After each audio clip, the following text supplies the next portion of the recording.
جنگ بدر اسلام کی پہلی بڑی جنگ۔ پس منظر جنگ کیوں ہوئی؟ جب نبی کریم اور صحابہ کرام مدینہ ہجرت کر گئے تو مشرکین مکہ کو لگا کہ اسلام اب مدینہ میں مضبوط ہو رہا ہے۔ وہ ہر ممکن طریقے سے اسلام کو ختم کرنا چاہتے تھے، یہاں تک کہ مدینہ پر حملے کے منصوبے بنانے لگے۔ ادھر نبی کریم نے مدینہ میں ایک اسلامی ریاست قائم کر لی تھی جہاں مسلمان امن و سکون سے رہنے لگے، مگر مکہ کے مشرکین نے مدینہ میں رہنے والے مسلمانوں کو معاشی طور پر کمزور کرنے کی کوشش کی اور ان کے قافلوں کو لوٹنے لگے۔ قریش کا قافلہ اور مسلمانوں کی حکمت عملی۔ رجب 2 ہجری میں نبی کریم کو معلوم ہوا کہ مکہ کا ایک بڑا تجارتی قافلہ جو کہ ابو سفیان کی قیادت میں شام سے واپس آ رہا تھا مدینہ کے قریب سے گزرے گا۔ اس قافلے میں بہت زیادہ مال و دولت تھی جو مکہ کے مشرکین مسلمانوں کے خلاف استعمال کرنا چاہتے تھے۔ نبی کریم نے صحابہ کو مشورہ دیا کہ ہم اس قافلے کو روکیں تاکہ مشرکین مکہ کو کمزور کیا جا سکے۔ اس مہم میں صرف 313 صحابہ شامل ہوئے جن کے پاس صرف 70 اونٹ، 2 گھوڑے اور چند تلواریں تھیں۔ جب ابو سفیان کو معلوم ہوا کہ مسلمان قافلے کو روکنے کے لیے آ رہے ہیں تو اس نے فوراً قریش کے سرداروں کو پیغام بھیجا کہ فوجی مدد بھیجو۔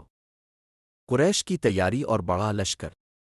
جب قریش کو ابو سفیان کا پیغام ملا تو وہ 1000 جنگجوؤں کا ایک زبردست لشکر تیار کر کے مدینہ کی طرف نکل پڑے۔ ان کے پاس 100 گھوڑے، 700 اونٹ اور بہترین ہتھیار موجود تھے۔ نبی کریم کو اطلاع ملی کہ اب قافلے کے بجائے ایک بڑی فوج سے مقابلہ کرنا پڑے گا۔ یہ ایک بہت بڑا امتحان تھا۔ مسلمان تعداد میں کم اور بے سر و سامان تھے مگر ان کا ایمان مضبوط تھا۔ دان بدر میں لشکروں کی صف بندی۔ 17 رمضان 2 ہجری صبح کے وقت دونوں لشکر بدر کے میدان میں آمنے سامنے کھڑے تھے۔ مسلمانوں کو نبی کریم خود قیادت فرما رہے تھے اور فوج کو 3 گروہوں میں تقسیم کیا گیا۔ مہاجرین کی قیادت حضرت علی، حضرت حمزہ اور حضرت عبدے کر رہے تھے۔ انصار کی قیادت سعد بن معاذ اور حباب بن منذر کے سپرد تھی۔ باقی مجاہدین نبی کریم کے حکم کے مطابق صف بندی میں تھے۔ مشرکین کا لشکر ابو جہل، عتبہ، شیبہ اور دیگر سرداروں کی قیادت میں کھڑا تھا۔ جنگ کا آغاز، تینوں مبارزت، مقابلے۔ جنگ شروع ہونے سے پہلے عرب کی روایت کے مطابق 2 بدو مقابلے ہوئے۔ قریش کی طرف سے عتبہ بن ربیعہ، شیبہ بن ربیعہ اور ولید بن عتبہ میدان میں آئے۔ مسلمانوں کی طرف سے حضرت حمزہ، حضرت عبدے اور حضرت علی ان کے مقابلے میں آئے۔ حضرت علی نے ولید کو ایک ہی وار میں ختم کر دیا جبکہ حضرت حمزہ نے شیبہ کو مار گرایا۔ حضرت عبدے اور عتبہ کے درمیان سخت لڑائی ہوئی جس میں حضرت عبدے زخمی ہو گئے مگر حضرت علی اور حضرت حمزہ نے فوراً عتبہ کو ختم کر دیا۔ باقاعدہ جنگ کا آغاز۔ ان ابتدائی مقابلوں کے بعد باقاعدہ جنگ شروع ہو گئی۔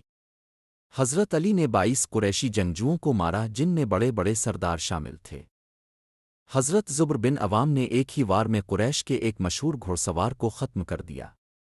حضرت حمزہ نے اپنی بہادری سے کئی قریشی سرداروں کو ہلاک کیا۔ یہ جنگ ایمان اور کفر کے درمیان تھی اور مسلمانوں کو اللہ پر مکمل بھروسہ تھا۔ اللہ کی مدد اور فرشتوں کی آمد۔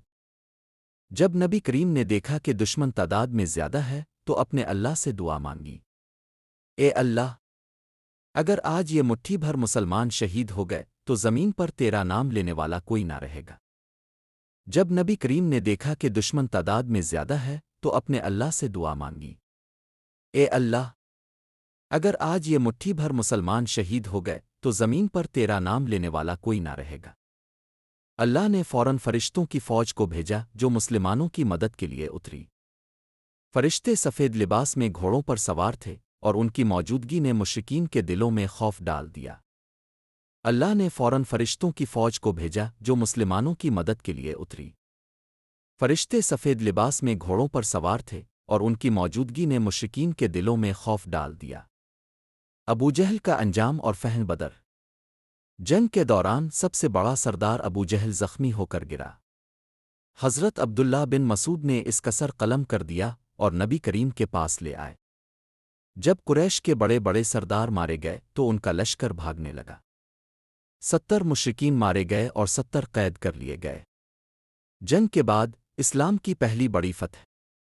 یہ اسلام کی پہلی بڑی کامیابی تھی اور اللہ نے مسلمانوں کو بے سر و سامانی کے باوجود شاندار فتح عطا فرمائی۔ جنگ بدر نے یہ ثابت کر دیا کہ فتح کا دار و مدار تعداد اور ہتھیاروں پر نہیں بلکہ ایمان اور اللہ پر بھروسے پر ہوتا ہے۔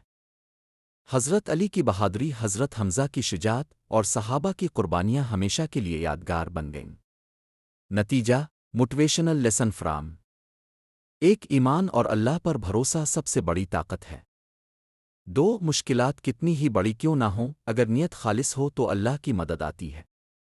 تین، قلیل وسائل کے باوجود محنت، جذبہ اور ایمانی قوت سے بڑی طاقت کو شکست دی جا سکتی ہے۔ یہ تھی جنگ بدر کی مکمل تاریخی کہانی، جس میں ایک بھی حصہ نہیں چھوڑا گیا۔ اگر تمہیں مزید حضرت علی کسی اور صحاب کی بہادری کی کہانی چاہیے تو بتاؤ، میں مزید تفصیل سے لکھ دوں گا۔